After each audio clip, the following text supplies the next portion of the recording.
Many farmers, both commercial and subsistence, have benefited tremendously from their involvement with the Naads project.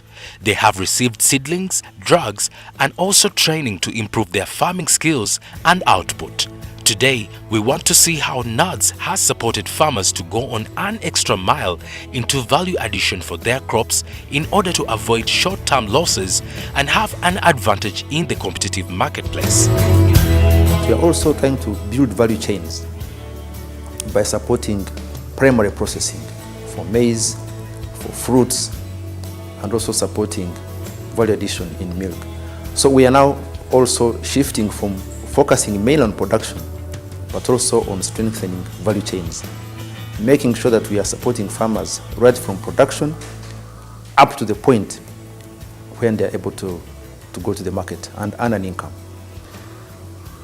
But the directive we have from His Excellency the President is to focus on the poor households, who are now constituting about 68% of the households in Uganda. These are families that are mainly surviving on agriculture and mainly for subsistence. So our focus, our thrust, is to make sure that we transform the 68% of the households engaged in agriculture to become market-oriented and eventually become commercialized. Because as you know, agriculture will be the solution for increasing household incomes in Uganda, because that's where the bulk of the people are employed. And because they are employed in agriculture, the solution lies in agriculture. I'm grateful and I love my job. I'm a farmer as well as a processor. At first I used to grow crops, cassava and sweet potatoes, but I could sell it just immediately you get from the garden, you sell. I realized I was not getting good income. So when we joined groups, when the Naads program came, that is in 2004, we are in groups. So we got some advisory services. We were taught a lot of things. So processing is one of them. So I moved from being a farmer to a processor. Now that's where I'm realizing good money. And it has helped me a lot. Because immediately you add value to your product or crops, you have added the amount of money you're going to get. When farmers are skilled in value addition, they are able to produce more crops as they are assured of a longer shelf life and thus earn more money than before. When I used to sell in just getting it from the garden, of course the middleman was there. The price was so low. A bag of sweet potatoes, chips, we could even sell chips at 300, 250. But now if you process and sell in kilograms, in 50 kilograms, 20 kilograms, maybe 100 kilograms, sometimes we sell it to other millers or bakeries. I've realized that I'm getting some good money in it. So processing is the best way to go. That time I was selling a kilo of cassava 250 to 300. Now when I process it, I sell a kilo at 2,000 shillings. Mrs. Christine Akello, an experienced processor of cassava and sweet potatoes, is happy to describe to us how she walks the journey of adding value to her crops right from the garden to the supermarkets. Okay, after processing, I go to value addition. I make the flour, very clean flour. As you see, the chips are being dried in a raised racks. That's to say, they are not going to get some sun. Yeah, it is clean, something very clean, quality. So that when I grind the flour, I go and make a variety of products. From a sweet potato, I can make juice, I can make soup, sweet potato soup, I can make sweet potato jam, I can make donuts, cakes, half cakes, chapatis, name them. Then from cassava flour, I can make crackers, bagia, chapatis, name them. Farmers who practice value addition are not short of markets, as there is always demand for these products by the end-user businesses, which are on the rise. Their only regret, however, is the failure to meet the demand due to challenges in the industry such as lack of dryers.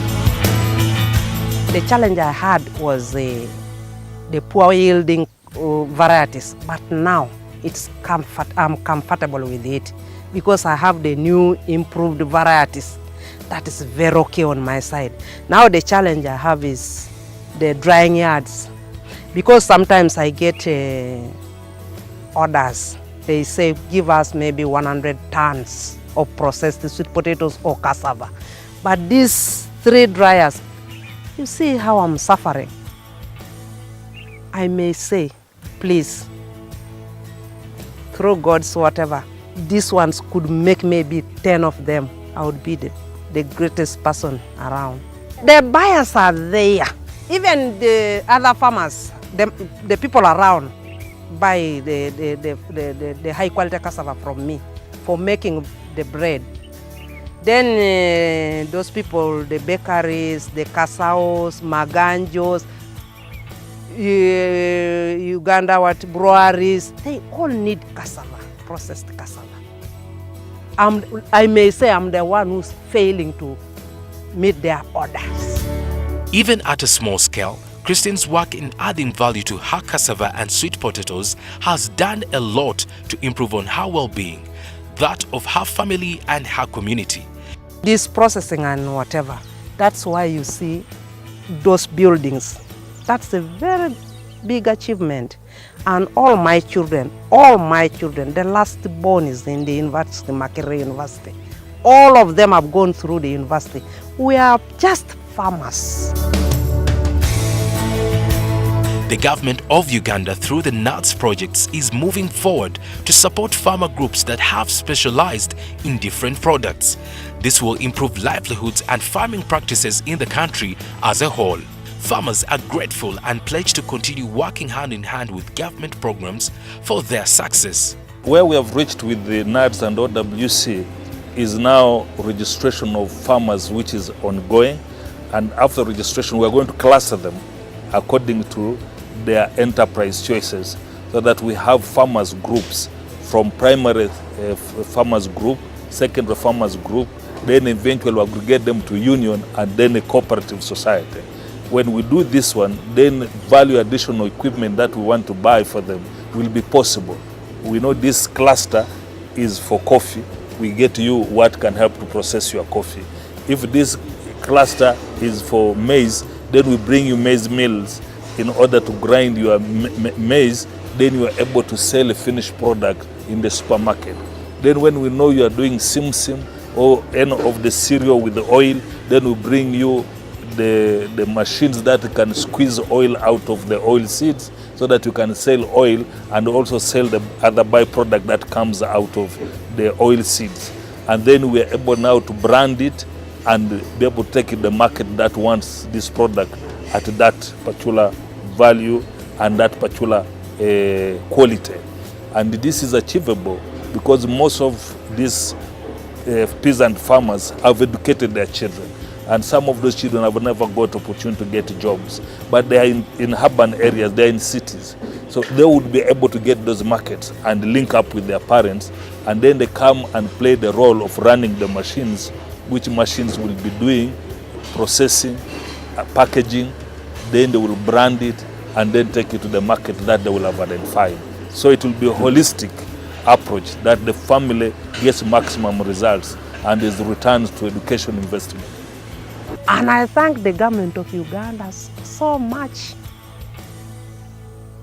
It has done a lot to us farmers. And it is doing a lot to us farmers.